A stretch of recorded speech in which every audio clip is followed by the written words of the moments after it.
Hi everyone, welcome to Tamil Story Garden. இன்னைக்கான moral story என்ன நம்ம பார்க்கலாமா? ஒரு ஊர்ல ஒரு ராஜா இருக்காரு.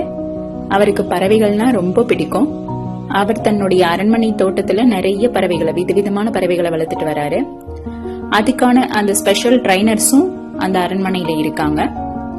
இப்போ ராஜா ஒரு நாள் தன்னோட அண்டை நாட்டுக்கு, பக்கத்து நாட்டுக்கு சுற்றுப்பயணமா போயிட்டு வராரு. திரும்ப வரும்போது அந்த நாட்டுல அவங்க, இந்த ராஜாவுக்கு பறவைகள் ரொம்ப பிடிக்கும் இல்லையா, அதனால பறவைகளை 2 பச்சை கிளிய பரிசா கொடுக்கறாங்க. அந்த கிளிகள் ரொம்ப அழகா இருக்கு, பாக்குறதுக்கு ரொம்ப ஆசையா இருக்கு ராஜாவுக்கு. எடுத்துட்டு வந்து தன்னோட அரண்மனையில அந்த பறவைகளை வளர்க்கிற ட்ரைனர்கிட்ட கொடுக்கறாரு.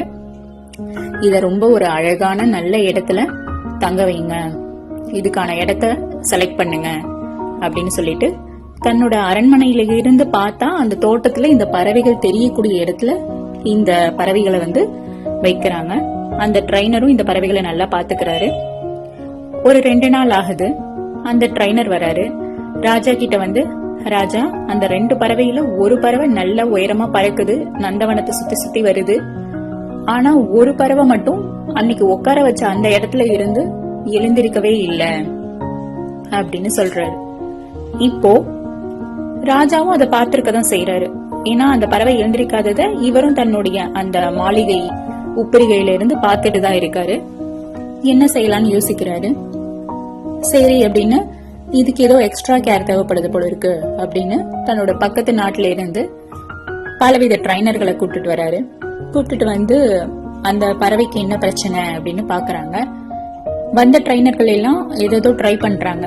அந்த பறவையை எழுந்திருக்க வைக்கிறதுக்கு, பறக்க வைக்கிறதுக்கு ஏதோ ட்ரை பண்றாங்க. ஆனா எதுவுமே ஒர்க் அவுட் ஆகல.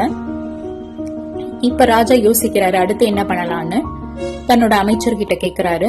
அவருக்கு ரொம்ப கவலையா இருக்கு அந்த பறவை பறக்காதது.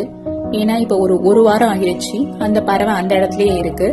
ஆனா அந்த பறவைக்கு வெயிலோ மழையோ எதுவும் பாதிக்காத ஒரு நல்ல சூழ்நிலையில, ஒரு நல்ல இடத்துல அந்த பறவை உட்கார்ந்துருக்கு. அமைச்சர் உடனே ஒரு வழி சொல்றாரு. நம்ம வேணா ஒரு கிராமத்துல இருந்து பறவைகளை வளர்க்கக்கூடிய ஒரு விவசாயியை கூப்பிட்டு வரலாம், அவர் வந்து பாக்கட்டும் அப்படின்னு சொல்லிட்டு ஒரு கிராமத்துல இருந்து நிறைய பறவைகள் வளர்த்துட்டு இருக்கக்கூடிய ஒரு விவசாயியை கூப்பிட்டு வராங்க. அவர் வந்து பாக்குறாரு. வந்த உடனே இந்த பறவைக்கு என்ன பிரச்சனைன்னு புரிஞ்சுக்கிறாரு. அடுத்த நாள் காலையில பொழுது விடிஞ்சதும் ராஜா எப்பவும் போல அந்த மாளிகையில இருந்து பாக்குறாரு, அந்த தோட்டத்தை பாக்குறாரு, நந்தவனத்தை. அந்த பச்சை கிளி எப்பயும் உட்கார்ந்து இருந்தது இல்லையா, அந்த பச்சை கிளி நல்லா பறக்குது, உயரமா பறக்குது, அங்க இங்கேயும் பறந்து சுத்தி வருது. இத பார்த்ததும் ராஜாவுக்கு ரொம்ப சந்தோஷமா இருக்கு. இப்ப அந்த விவசாயியை கூப்பிடுறாரு. எப்படி ஒரு வாரமா அந்த உட்கார்ந்த இடத்துல இருந்தே பறக்கவே இல்லை, என்ன பண்ணீங்க, இப்ப நல்லா பறந்துட்டு இருக்கே அப்படின்னு கேக்குறாரு. நான் ஒண்ணுமே பண்ணல ராஜா, அது உட்கார்ந்து இருந்த அந்த மரக்கலைய வெட்டிட்டேன் அப்படின்னு சொல்றாரு. இதுதான் இந்த ஸ்டோரி.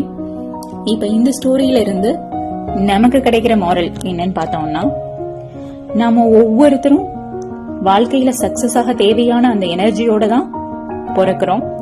ஆனா நமக்கு அந்த பழகின விஷயங்களை மட்டுமே நம்ம பிடிச்சுக்கிட்டு அந்த கம்ஃபர்ட் ஜோனை விட்டு வெளியே வர மறுக்கிறோம். சோ புதிய வாய்ப்புகளை சர்ச் பண்றதுக்கும், நம்மளோட அந்த ஸ்கில்ஸை நம்ம சக்சஸ் ரீச் பண்றதுக்கும், நம்மளோட அந்த வசதியான அந்த வட்டத்துல இருந்து நம்ம வெளியே வரணும், அந்த கம்ஃபர்ட் ஜோன்ல இருந்து வெளியே வரணும். அப்பதான் நிறைய சக்சஸ மீட் பண்ணலாம் அப்படிங்கிறது தான் இந்த ஸ்டோரியோட மாரல். இந்த ஸ்டோரி உங்களுக்கு பிடிக்கும் நான் நம்புறேன். இத மாதிரி நிறைய ஸ்டோரிஸ் கேட்கறதுக்கு எங்க சேனலை சப்ஸ்கிரைப் பண்ணுங்க. நாளைக்கு ஒரு நல்ல மாரல் ஸ்டோரியோட நான் உங்களை வந்து மீட் பண்றேன். தேங்க்யூ.